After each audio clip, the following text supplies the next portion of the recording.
Next week, Finance Minister Tito Mboweni is expected to deliver the medium-term budget policy statement. So this usually outlines projections and spending priorities and budgets for a number of years without announcing specific measures like tax cuts or increases. Well, ahead of that, a group of civil society organizations have called for an end to austerity. They say that ending budget cuts is the only way to save the South African economy. The Budget Justice Coalition tabled its alternative budget today, a budget based on human rights. To discuss, we're joined by Daniel McLaren, who is a steering committee member of the Budget Justice Coalition. Mr. McLaren, welcome to you. How would a budget based on human rights look different to what you're expecting from the Finance Minister next week? Thanks for having me. Well, Imali Isizwe, or Our Nation's Money, is the alternative budget put forward by the Budget Justice Coalition. It's also based on inputs from members of the public. And it would be different, we think, based on what we hear is going to be proposed in the MTBPS, that it would be different on a number of levels.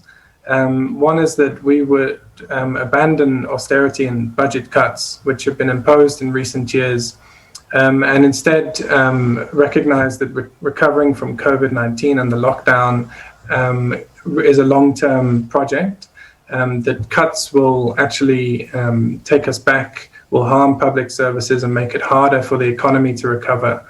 And actually investing in people, in our social and economic development is what is necessary, rather than this narrow focus on public debt. So we do look at the issue of public debt, and we show that there are other ways of balancing the budget other than these very deep cuts to social spending, which we think Treasury is poised to propose. Yeah. Putting myself in the Finance Minister's shoes, surely he would argue less money is coming in if we spend at the same level or spend even more. This debt burden just continues to balloon, and that ultimately means less spending on education, on housing, and all of those things down the line, and a huge burden for future generations. Yeah, so we also try and reset the terms of this debate about public debt. So, something that we have to recognize is that we're in the same boat as pretty much every country in the world, in that COVID-19 is an unexpected shock to the economy, which reduces economic activity and therefore tax income, but at the same time requires governments to do more to provide healthcare and income support, business support and the like. So every single country has experienced the so-called hippopotamus's mouth opening of expenditure increasing and revenue decreasing. And of course, in the long run, those two need to come back together. The problem with the tonic which is being proposed of austerity and budget cuts, of closing the mouth by lowering expenditure, is that this has other knock-on effects throughout the economy, which actually make it much harder to recover in the medium run.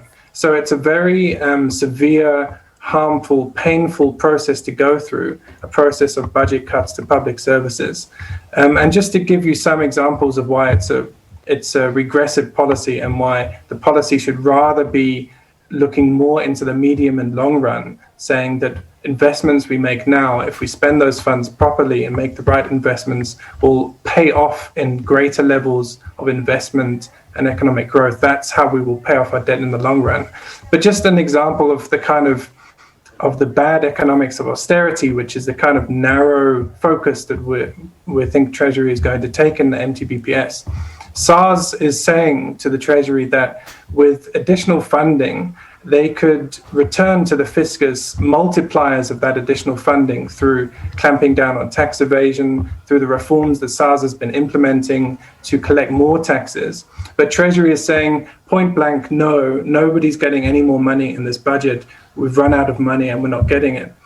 Another example is the NPA, which is trying to clamp down on state capture, which is trying to round up all of the suspects and also to massively improve how it deals with issues of gender-based violence and prosecuting offenders of gender-based violence. Yeah. And the same thing, Shamila Batoy is saying to Parliament, we are starved of funds, Treasury has been cutting our budget, we can't prosecute in the way that we need to.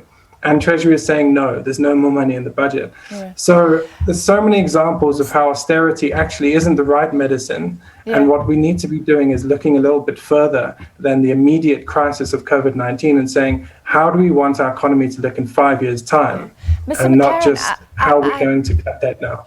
I hear you, and I think there would be a wide consensus, more money to the NPA, given what's happening. But on social spending, and very quickly, look at education. It's already receiving such a big part of the budget. Then studies come out that we are performing very poorly in terms of youngsters, in terms of reading and mathematics.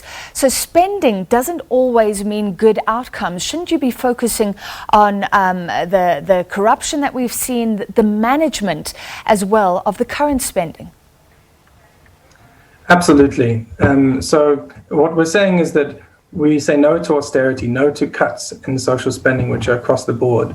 And what we say we should rather be doing instead is reducing wasteful and irregular expenditure, improving the composition of its expenditure. So the spending reviews that Treasury is doing, even though it's under the banner of zero-based budgeting, which isn't very helpful, but spending reviews are very important. We should always be reviewing our spending and improving the performance of our departments. Absolutely right. We have to look at how to reprioritize how the budget is allocated in all of these sectors, from education to health, to get the most value for money. However, that's not what Treasury is proposing. They're proposing in some respects to do that in some cases, but they're also proposing huge budget cuts. And in the education sector, this means hiring freezes have been implemented in many provinces. It means that school infrastructure funding has been cut in every single province this year. It was actually the largest budget cut was to school infrastructure projects. And this is really, really damaging. This is forcing learners to continue to learn in very unsafe environments. But it also has knock-on effects for the community. If you think a school infrastructure project is cancelled, we have a school which we're representing as Section 27 in Limpopo, where a school infrastructure project was cancelled. Now, learners are continuing to learn in a very unsafe environment with a damaged roof because of a storm. It's not just those learners who are suffering. The construction company who would have built that project isn't getting the contract. The workers for that company are now not going to get paid. The families of those workers are not going to get incomes. So this negative spiral of austerity is what the challenge is, and that needs to stop, whilst also changing how we spend public funds for the better. All right, we appreciate your time tonight. An alternative look at the budget. They're expecting more austerity to be announced next week. Treasury would say, let's balance the books. There's no money coming in. That was Daniel McLaren from the Budget Justice Coalition.